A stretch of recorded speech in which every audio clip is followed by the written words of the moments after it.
মামু কিতা করো? ওই গাছ লাগাইতাছি। আজকে 5 জুন বিশ্ব পরিবেশ দিবস না? হ্যাঁ। ওইলে গাছ লাগাইতাছি। বিশ্ব পরিবেশ দিবস নাটক। আজকে আবার কিতা কইছ? জোরে কো জোরে কো। কইছি আর কি কত নাটক যে দেখু।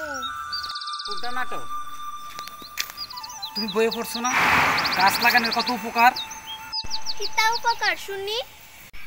গাছ আমাদের অক্সিজেন দেয়, গাছ আমাদের ফুল দেয়, ফল দেয়, গাছ থেকে আমরা লাকড়ি পাই, গাছ থেকে আমরা কাঠ পাই, সেই কাঠ দিয়ে আসবাবপত্র তৈরি করি, গাছ বৃষ্টিপাতে সাহায্য করে, গাছ ভূমিক্ষয় রোধ করে, অনেক উপকার গাছের।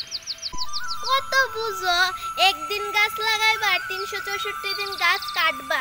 তোমরা এই পরিবেশটারে দূষণ করতেছো, তোমরা তোমরা তোমরা। আমাদের আমাদের প্রত্যেকের উচিত বেশি করে গাছ লাগানো এবং গাছ লাগালেই চলবে না, গাছগুলিকে বেড়ে উঠতে সাহায্য করতে হবে। তাহলেই আমাদের পরিবেশ সুস্থ সুন্দর থাকবে।